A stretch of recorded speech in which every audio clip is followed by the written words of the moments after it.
Assalamualaikum warahmatullahi wabarakatuh. Bismillahirrahmanirrahim. Alhamdulillahi rabbil alamin. Hadana lihada wa ma kunna linahtadiya laula an hadana Allah.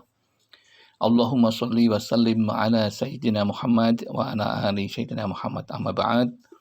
Jamaah Al-Fatih Channel dan sahabat YouTube yang dimuliakan oleh Allah. Pertama, mari kita awali pertemuan kita kali ini dengan ungkapan rasa syukur atas nikmat-nikmatnya dengan mengucapkan Alhamdulillahirabbil alamin. Sholawat dan salam semoga tercurah kehadiran baginda Rasulullah, Nabi yang kita cintai dan kita ikuti sunnah-sunnahnya. Selanjutnya, izinkan kami untuk berbagi kepada saudara-saudaraku tentang satu amalan yang sangat mulia.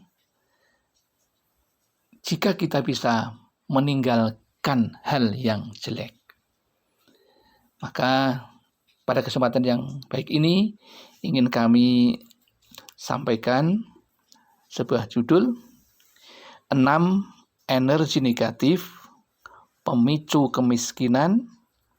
Stop mulai sekarang jika tak ingin rezeki seret dan hidup susah.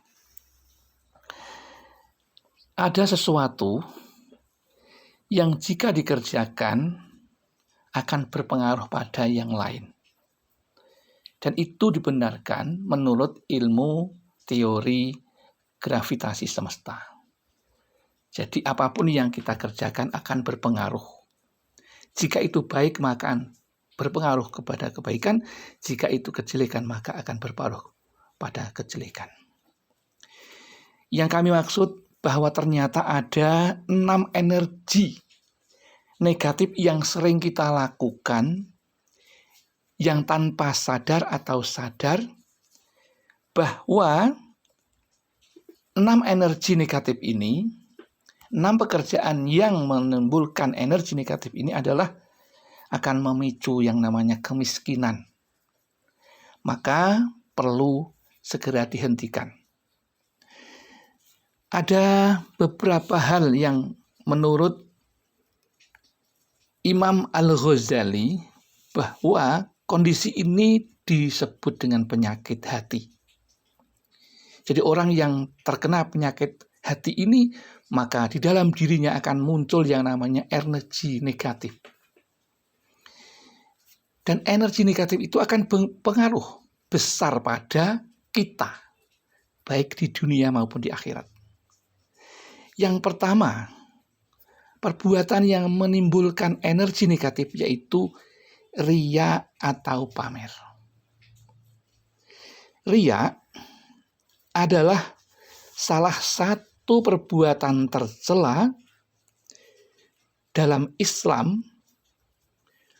Orang yang melakukan riya umumnya melakukan amal solih, tetapi bukan karena Allah Subhanahu wa Ta'ala. Orang yang melakukan ibadah karena riya tak akan dapat pahala, malah dibencinya oleh Allah. Ini jika dalam bentuk ibadah kepada Allah. Ya. Kalau dalam perbuatan misalnya, kita punya sesuatu, kita pamerkan kepada orang lain, perhiasan misalnya, jabatan misalnya, itu juga akan memicu timbulnya energi negatif yang memicu kemiskinan kita. Karena kita menjadi orang yang kerdil di hadapan orang lain. Kemudian perbuatan yang memicu energi kemiskinan yaitu hasad dan hasud atau iri dan dengki. Orang yang hatinya dengki, ia tidak akan senang hatinya dan tidak akan pernah tentram ketika melihat orang lain bahagia. Iri artinya tidak senang dengan apa yang dimiliki oleh orang lain. Sementara dengki adalah bentuk amarah dari rasa iri tersebut. Biasanya orang yang iri ia akan mudah marah. Kemarahan yang ditimbulkan dari iri itu namanya dengki.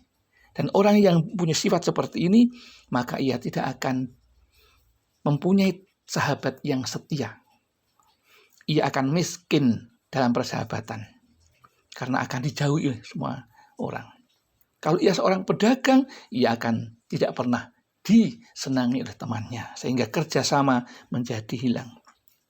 Begitu juga ketika menjadi seorang pegawai atau atasan yang iri dengkinya tinggi atau hasad-hasutnya tinggi, maka akan menimbulkan yang namanya pemicu kemiskinan dalam hal harta dan juga yang namanya persahabatan. Kemudian sifat yang ketiga yang memicu kemiskinan yaitu takabur atau sombong. Takabur adalah perasaan yang memiliki bagi diri seseorang merasa lebih tinggi dibanding dengan orang lain. Perilaku sombong muncul ketika seseorang punya harta, jabatan, wajah rupawan, atau kepandian tertentu. Orang akan mudah terkena penyakit yang namanya penyakit sombong yang memicu kemiskinan karena dia akan tidak punya yang namanya sahabat setia. Tidak punya relasi bisnis yang baik karena tidak suka dengan perilaku yang namanya sombong ini atau takabur ini. Kemudian yang keempat, perbuatan yang menimbulkan energi negatif yaitu ujub atau membanggakan diri.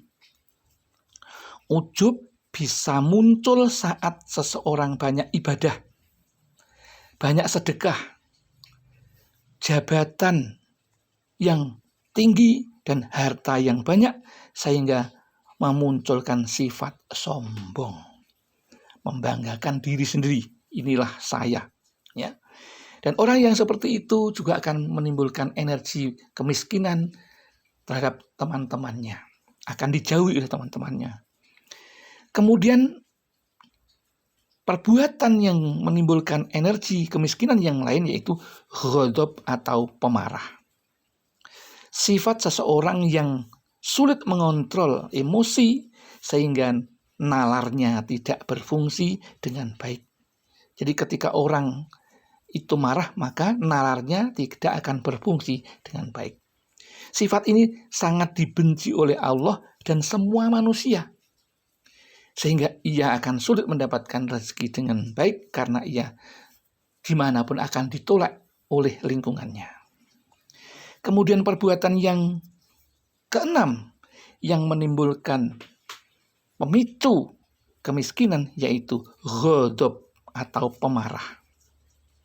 Ya, ghadab atau pemarah tadi. Kemudian yang terakhir yang keenam yaitu ghibah atau bergunjing.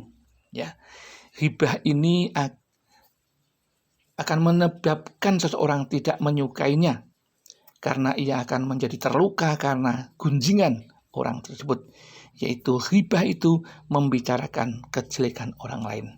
Dan keenam perbuatan itu akan memunculkan yang namanya energi negatif, pemicu kemiskinan dalam hal harta maupun persahabatan dan kekerabatan menjadi rusak karenanya. Oleh karena itu, maka ada satu nasihat cara menyembuhkan penyakit hati pemicu kemiskinan, yaitu menurut Syekh Ibrahim Al-Khawas yang dikutip Imam Al-Qusairi dalam Ar-Risalatul Qusairiyah. Yang pertama, membaca Al-Quran dan memahami maknanya. Yang kedua, mengatur pola makan agar tak kenyang atau orang bisa melakukannya dengan puasa. Kemudian yang ketiga yaitu memperbanyak sholat tahajud, zikir, dan doa-doa yang lain. Kemudian yang keempat, untuk menyembuhkan seperti itu yaitu merendahkan diri di hadapan Allah pada akhir amalan. Kemudian yang kelima adalah bergaul dengan orang-orang solih. Jadi jika kita punya 6 sifat pemicu kemiskinan tadi, maka Anda bisa mengobatinya dengan 5 hal tersebut menurut Imam Al-Khawas dan Imam Al-Qusairi yang termasuk di dalam kitab Risalatul Qusairiyah. Demikian yang dapat kami sampaikan, ada kekurangan kekhilafan kami mohon maaf yang setulus-tulusnya. Akhirul kalam billahi taufiq wal hidayah wal inayah wal barakah. Assalamualaikum warahmatullahi wabarakatuh.